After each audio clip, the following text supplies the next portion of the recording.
शून्य शून्य का देवता और ब्रह्मांडीय विनाश का वाहक को सहस्राब्दियों पूर्व अपने सहजीवी वंश द्वारा धोखा दिया गया था। प्रकाश के उसके छायादार क्षेत्र पर अतिक्रमण करने के बाद उन्होंने अपने अस्तित्व की रक्षा के लिए उसे कैद कर लिया। उन्होंने कोडेक्स बनाया जो उसकी मुक्ति की एक महत्वपूर्ण कुंजी थी। उसका वर्तमान उद्देश्य कोडेक्स का पता लगाना है। अपने भागने पर वह सभी आबादी वाले ग्रहों को नष्ट करने, सहजीवी जीवों का सफाया करने और अपने अनुयायियों को इनाम के तौर पर कोपो को जीवित रहने का विशेषाधिकार देने का इरादा रखता है।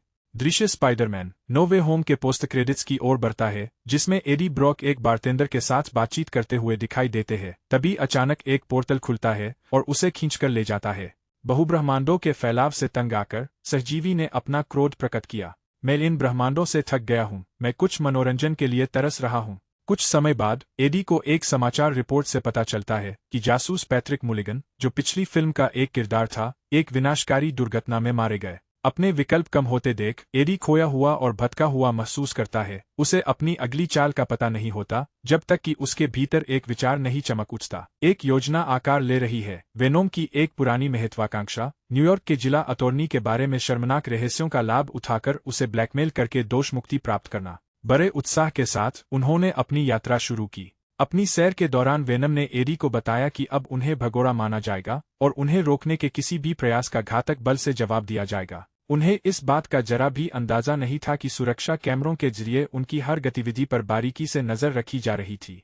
खतरे को भांपते हुए वेनम को पिंजरों में बंद लड़ने वाले कुत्तों से भरा एक अंधेरा, गंदा अखाड़ा मिलता है। उसके कुछ ही समय बाद मालिक प्रकट हुए और एडी को उसके अनुचित आगमन के लिए गंभीर परिणाम भुगतने की धमकी दी। किसी भी हिंसा से पहले एडी कुत्तों के लिए घर ढूंढने पर जोर देता है, जो उनका प्राथमिक उद्देश्य है। इसके बाद वह वेनम में बदल जाता है और एक क्रूर हमला करता है, गुंडों को तुरंत वश में कर लेता है।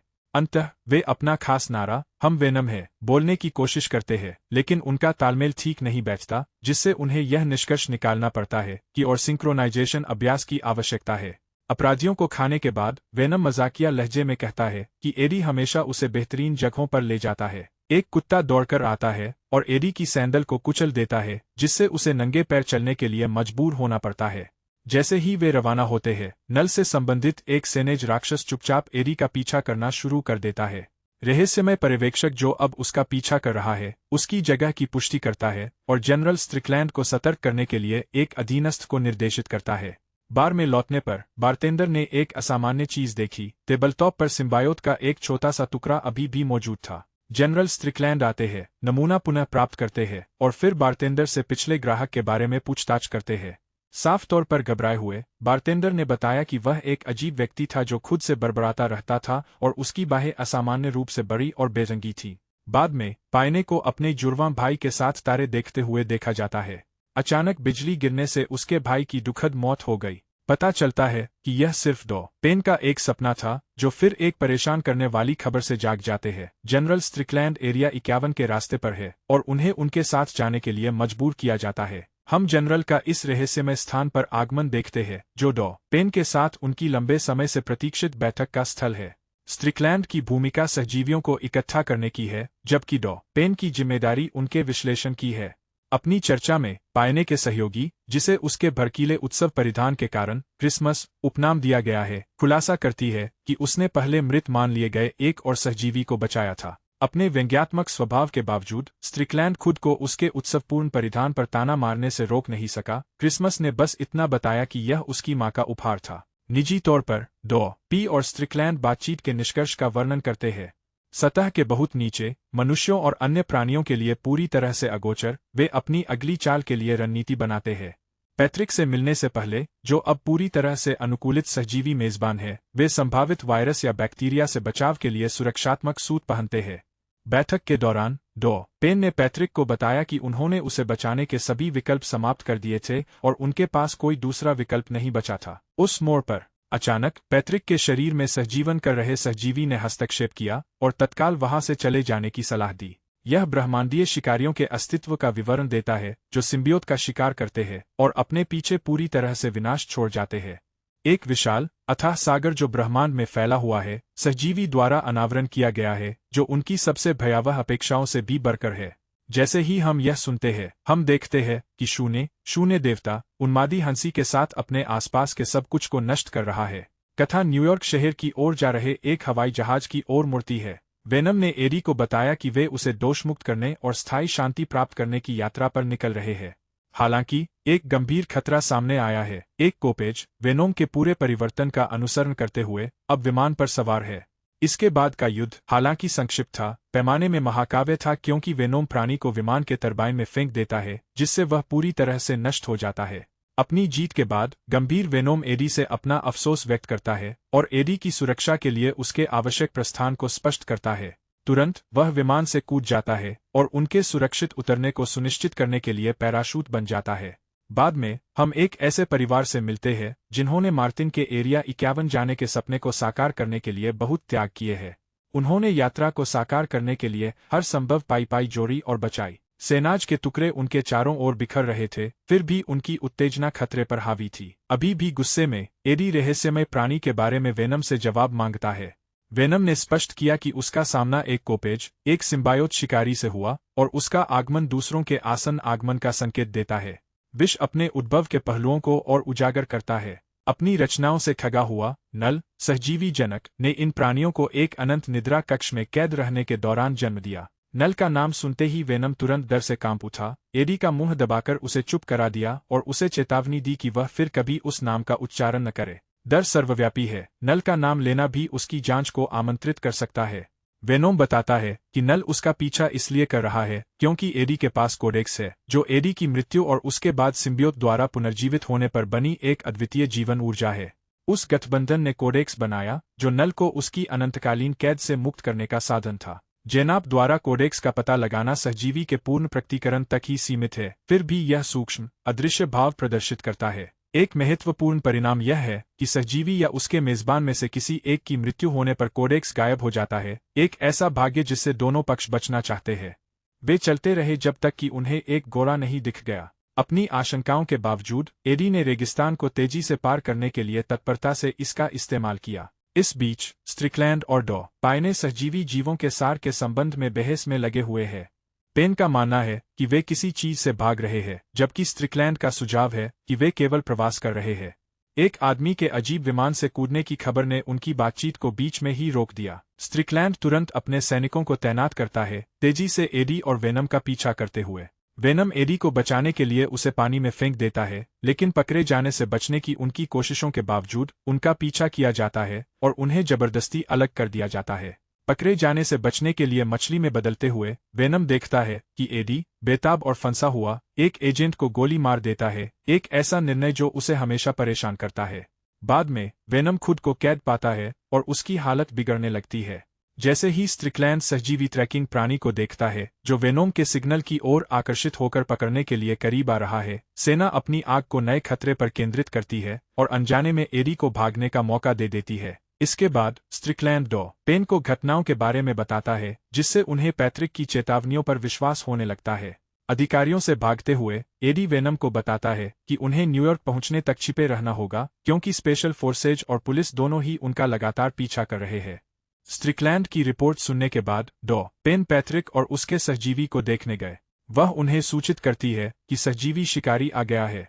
पैट्रिक का सहजीवी अपने पूर्ण रूप में बदल जाता है, जो अन्य सहजीवियों का पता लगाने की अपनी क्षमता का प्रदर्शन करता है, लेकिन जिस सहजीवी को नल ढूंढ रहा है वह अनुपस्थित है। यह नल द्वारा कोडेक्स के अंतिम वाहक की खोज का वर्णन करता है, एक ऐसी सफलता जो सभी के लिए कयामत का संकेत देगी। चिंता बढ़ने पर स्ट्रिकलैंड ने नल को इसे प्राप्त करने से रोकने के तरीकों के बारे में पूछताछ की। सिम्बायोट जवाब देता है कि उसकी अपार शक्ति और ब्रह्मांड से पहले के अस्तित्व को देखते हुए वह ऐसा करने में असमर्थ है। यह इस बात पर प्रकाश डालता है कि कोडेक्स सिम्बियोट और होस्ट दोनों के जीवित रहने तक बना रहता है, लेकिन दोनों में से किसी की भी मृत्यु होने पर गायब हो जाता है। स्ट्रिकलैंड अब दृढ़ निश्चयी होकर डॉ पेन को उस खतरे को बेअसर करने के लिए उनमें से एक को खत्म करने के अपने इरादे के बारे में बताता है, एक प्रस्ताव जिसे वह अस्वीकार करती प्रतीत होती है। साथ ही कहानी मार्टिन की ओर लौटती है, क्योंकि वह अपने परिवार के साथ एरिया 51 की यात्रा कर रहा है। वह एडी को अपनी पत्नी नोवा और उनके बच्चों एक्को और लीफ से मिलवाता है।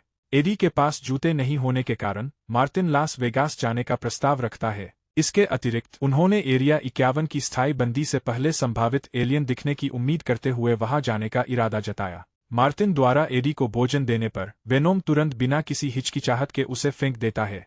इसके बाद समूह अपनी यात्रा फिर से शुरू करने के लिए वाहन पर लौटता है। परिवार की संगीत में मिली लय से मोहित होकर वेनम एडी से मार्टिन के गिटार बजाने के दौरान उसकी पत्नी और बच्चों के गाने में भाग लेने का आग्रह करता है। एडी इनकार करता है, जबकि वेनम परिवार की खुशी को देखकर उदासी से याद करता है। धीमी आवाज में वह एडी से कहता है, यह सोचते हुए कि क्या उन्हें एक सरल, अधिक शांत जीवन में ज्यादा सुख मिला होता। उस शाम बाद में मार्टिन के सबसे छोटे बेटे ने एडी को एक चॉकलेट बार दिया और थरथराती आवाज में स्वीकार किया कि वह एलियन के हमलों से बहुत डरता है। एडी ने उसे सांत्वना देने की कोशिश करते हुए कहा कि एलियन नहीं होते हैं। यह सुनकर वेनम एडी को भरोसा दिलाता है कि उसने सही चुनाव किया और कहता है कि एडी एक बेहतरीन पिता बनता अगर उसके कभी बच्चे होते। विश एक दूसरे के साथ हुई प्रगति पर विचार करता है, फिर भी मानता है कि एक महत्वपूर्ण यात्रा अभी बाकी है। लंबी ड्राइव के बाद वे लास वेगास पहुंचे और एडी को सुरक्षा कैमरों द्वारा तुरंत पहचान लिया गया। विदाई लेने से पहले मार्टिन उनके साझा पलों के लिए आभारी एडी को कुछ पैसे और एक जोड़ी सैंडल देता है। अपनी मौजमस्ती को और बढ़ाने के लिए एडी लापरवाही से गाड़ी चुराने का प्रस्ताव रखता है, लेकिन हमेशा व्यावहारिक रहने वाला वेनम कैसीनो में जुआ खेलकर अमीर बनने की योजना पेश करता है। उत्साहित होकर वेनम चॉकलेट को चट कर जाता है, जबकि वे वेनम की महान महत्वाकांक्षा स्टैच्यू ऑफ लिबर्टी की यात्रा पर चर्चा करते हैं। उनकी अस्तव्यस्त वेशभूषा के कारण कैसीनो पहुंचने पर उन्हें प्रवेश से वंचित कर दिया गया। वेनम तेजी से प्रवेश द्वार पर पहरेदार को बेअसर कर देता है। अंदर वेनम ने एक बुरी तरह से नशे में जुत आदमी को सार्वजनिक रूप से पेशाब करते हुए देखा, जो अपने आसपास के माहौल से पूरी तरह बेखबर था। शराबी आदमी एडी के पैरों पर पेशाब करता है, जिससे वेनम का गुस्सा भड़क उठता है। वेनम उसे बेअसर कर देता है और उसके कपड़े चुरा लेता है, जिससे उन्हें क्लब में फैशनेबल एंट्री मिल जाती है। वेनोम क्लब के माहौल से रोमांचित होकर स्लॉट मशीनों पर अपनी पूरी दौलत तेजी से हार गया। हालांकि श्रीमती चेन से मिलने के बाद उनकी किस्मत नाटकीय रूप से बदल जाती है, जो हाल ही में कई जीत के बाद नकदी से भरी हुई है। एडी की अप्रिय गंध से अवगत होने पर उसने समूह उत्सव प्रस्तावित करने से पहले उसे ताज़ा होने के लिए अपने कमरे का उपयोग करने की पेशकश की। एडी के साफ सुथरा होकर कपड़े बदलने के बाद वह निकलने की तैयारी करता है, लेकिन श्रीमती चेन उनसे एक अंतिम नृत्य के लिए रुकने का आग्रह करती है, जिसे एडी अस्वीकार कर देता है। हालांकि एडी ने नृत्य करने से इनकार कर दिया। उत्साहित होकर सहजीवी एडी के रूप का अपहरण कर लेता है और श्रीमती चेन के साथ एक जोशीला नृत्य शुरू कर देता है, इस बात से अनजान कि एक घात लगाए बैठा सहजीवी शिकारी उन पर नजर रख रहा है। वेनोम और मिसेज चेन अपने नृत्य का आनंद ले रहे हैं कि तभी सहजीवी शिकारी असहज रूप से करीब आ जाता है। पता लगने से बचने के लिए वेनोम तुरंत एडी के साथ फिर से मिल जाता है। एडी ने श्रीमती चेन से शांत रहने का आग्रह किया, जबकि शिकारी पीछे हट गया। गुप्त एरिया 51 के एजेंटों ने नाइट क्लब पर छापा मारा और एडी को पकड़ लिया। उसी समय मार्टिन का परिवार एरिया 51 पहुंचता है और उस संस्थान की जांच करने की अपनी पुरानी आकांक्षा से प्रेरित होकर उसमें घुसपैठ करने का संकल्प लेता है। प्रयोगशाला के भीतर पेन संगत मेजबान की अनुपस्थिति में सहजीवियों के तेजी से क्षरण का पता लगाते हैं। उसका निष्कर्ष है कि वेनम को अन्य सहजीवों के साथ फिर से मिलाना क्षरण प्रक्रिया को रोकने के लिए आवश्यक है। जब एडी प्रयोगशाला में होश में आता है तो वह एक सम्मोहित अवस्था में होता है। उसे पकड़ लिया गया होता है और उसे पता चलता है कि पैट्रिक अभी भी जीवित है। अचानक स्ट्रिकलैंड लैब में घुसकर पेन को बताती है कि उन्हें उनके पद से हटा दिया गया है और अब वे प्रभारी है। स्ट्रिकलैंड ने एडी की हत्या करने की अपनी भयावह योजना का खुलासा किया, कोडेक्स को नष्ट करने और इसे नल की पकड़ से दूर रखने के लिए दृढ़ संकल्पित। पैट्रिक एडी को कोडेक्स की सुरक्षा करने की चेतावनी देता है, यह समझाते हुए कि आसन्न सहजीवी सेना के अस्तित्व के लिए यह महत्वपूर्ण है। वे वेनम सिम्बियोट को छोड़ने का संकल्प लेते हैं। निर्णय की गंभीरता से स्पष्ट रूप से भयभीत होकर पेन ने स्ट्रिकलैंड के कठोर समाधान से अपनी असहमति व्यक्त की। स्ट्रिकलैंड की योजना पर आपत्ति जताते हुए पायने और उनके सहयोगी ने निर्णायक कार्रवाई की। हालांकि प्रयोगशाला में मौजूद कार्नेज सिम्बायोट तुरंत वेनम को महसूस करता है और उसे पकड़ने के लिए आक्रामक रूप से प्रयास करता है। आगे बढ़ते हुए पैट्रिक के सिम्बायोट ने हस्तक्षेप करने की कोशिश की, लेकिन दुखद रूप से कार्नेज द्वारा उसे निगल लिया गया, जो किसी की भी उम्मीद से कहीं अधिक शक्ति का प्रदर्शन कर रहा था। स्थिति बिगड़ने पर बचे हुए सिम्बियोट प्रयोगशाला से भाग गए और कार्नेज से लड़ने की हताश कोशिश में उपलब्ध मेजबानों के साथ बेतहाशा जुड़ गए। राक्षसी खतरे के खिलाफ एकजुट होकर सहजीवी अपनी ऊर्जा खर्च करते हैं, नरसंहार के कहर को मोड़ने के लिए हर रणनीति का इस्तेमाल करते हैं ताकि वेनम को भागने का समय मिल सके। एक ऊंचे स्थान से मार्टिन के परिवार ने अशांति देखी, अदृश्य और अलग थलग होकर। कुछ सहजीवी प्रयोगशाला के कुछ हिस्सों को भी मिटा सकते हैं, जिससे वेनोम के भागने में आसानी होती है। इस बीच लगातार नरसंहार एक एक करके सहजीवियों को भस्म कर रहा है। जैसे ही पलायन शुरू होता है, डॉ पाई एक सिम्बियोट युक्त कनस्तर को पकड़ लेता है और भाग जाता है। कोडेक्स को बचाने के अपने संकल्प से प्रेरित होकर एडी भागने की कोशिश करता है, लेकिन पास में ही मार्टिन के परिवार को देखता है। वह अलविदा कहे बिना जाने में असमर्थ पाता है। वेनम की शक्तियों का लाभ उठाते हुए वह तुरंत उनके ठिकाने पर पहुंच गया। पहुंचने पर एडी युवा एक्को को कबूल करता है कि उसने कहानी गढ़ी थी, एलियंस असली है और उसका सबसे करीबी साथी वास्तव में एक परग्रही है।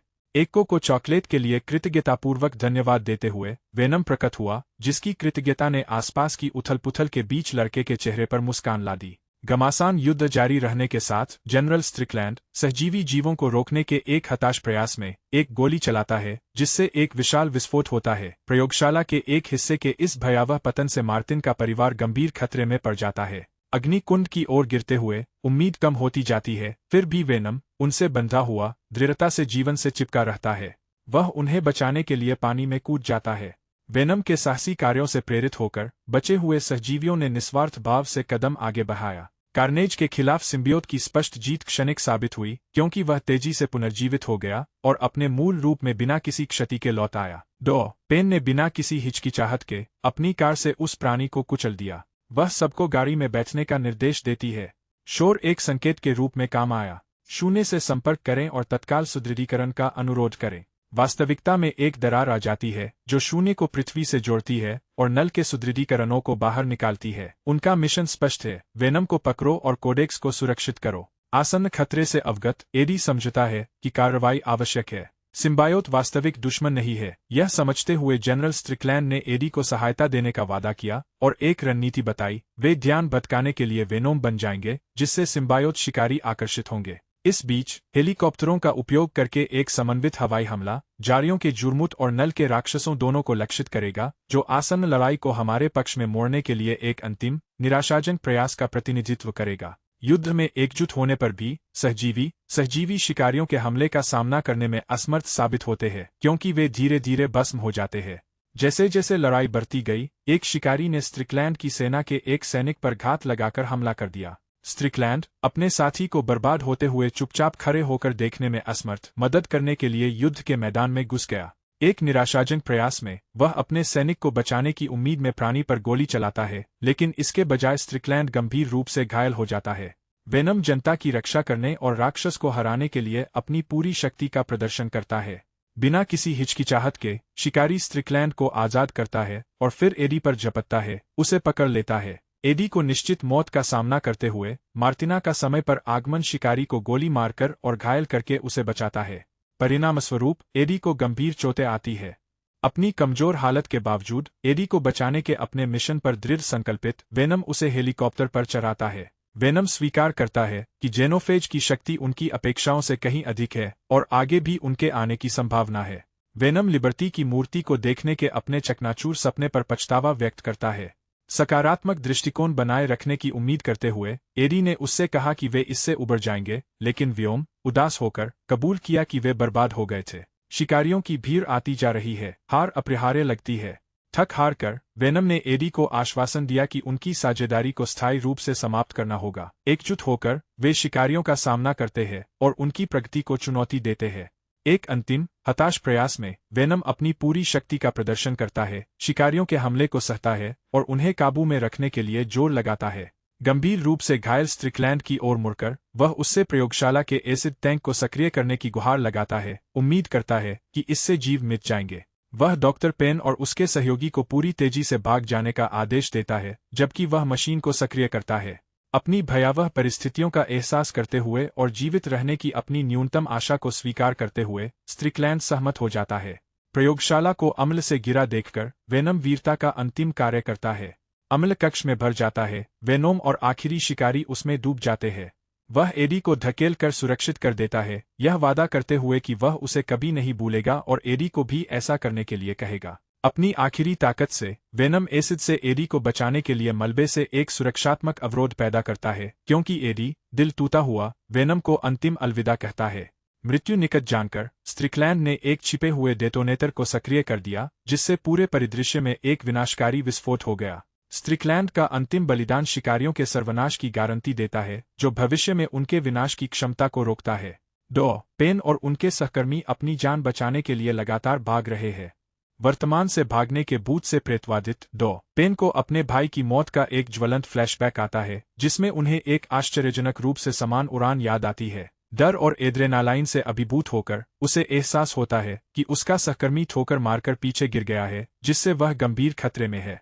उसकी सहेली को भी उसके भाई जैसा दुखद अंत मिलने वाला है, ऐसा लगता है। फिर भी 2. पेन को वो सिम्बियोट नमूना याद है जो उन्होंने रखा हुआ है। उसकी बढ़ती हुई शक्तियाँ उसे अलौकिक गति प्रदान करती है। सहज रूप से वह इसका उपयोग करती है, फ्लैश सिम्बायोट के साथ एक संबंध बनाती है। स्पीड उसे बचाने में सफल रहता है। विस्फोट के बाद एडी जीवित लेकिन पूरी तरह से तबाह दिख रहा है, जिसके बाद वह बेहोश हो जाता है। कुछ समय बाद जागने पर वह भ्रमित है और एक अजीब स्वप्निल अनुभव के बारे में बड़बड़ा रहा है। शोक से डूबा हुआ वह सहज रूप से अपने अटूट साथी वेनम को पुकारता है, जवाब के लिए तरसता है। पास खड़ा एक गंभीर चेहरे वाला जनरल उसकी उम्मीद को तोड़ते हुए निश्चित रूप से कहता है कि वेनम हमेशा के लिए खो गया है, इस दुनिया से चला गया है। हालांकि स्थिति गंभीर है, जनरल एडी को आश्वस्त करते हैं कि सिम्बियोट के खत्म होने के बावजूद उन्हें और वेनम दोनों को राष्ट्रव्यापी स्तर पर पहचाना और सराहा जाता है। जनरल ने स्पष्ट किया कि एडी नई शुरुआत कर सकता है, फिर भी उसे सैन फ्रांसिस्को की घटनाओं और हाल के अतीत को गोपनीय रखने की कड़ी चेतावनी दी। अगर एडी में सच उजागर करने की हिम्मत हुई तो उसे अपने बाकी जीवन के लिए हमेशा के अंधेरे में रहने की सजा दी जाएगी। बाद में एडी को न्यूयॉर्क की सड़कों पर घूमते हुए दिखाया गया है, जो चिंतन में डूबा हुआ है, वेनोम के साथ अपने साझा अनुभवों, सकारात्मक और नकारात्मक दोनों को याद कर रहा है। पुरानी यादों और उदासी की एक लहर उसे घेर लेती है, क्योंकि उसे हर रोमांच और हर चुनौती याद आती है जिसका उन्होंने एक साथ सामना किया था। आखिरकार वह स्टैच्यू ऑफ लिबर्टी पर पहुंच गया, एक ऐसा दृश्य जिसकी वेनम ने वर्षों से कल्पना की थी। दुख से भरा चेहरा लिए एडी स्टैच्यू की तरफ देखता है और रूंधे हुए गले से कसम खाता है कि वह अपने सबसे अच्छे दोस्त को हमेशा याद रखेगा। इस प्रकार वेनम 3 द लास्ट डांस समाप्त होता है। हालांकि कहानी जारी है। प्रारंभिक पोस्ट क्रेडिट दृश्य में नल अपने चैंपियन की हार की घोषणा करते हुए क्रोधित दिखाई देता है। गुस्से से उसका चेहरा विकृत हो गया, उसने ग्रहों पर अपना स्वामित्व घोषित कर दिया और अपनी सतर्क निगाह के तहत उनके जलते हुए विनाश का वादा किया। इसके विनाश का अवलोकन करें।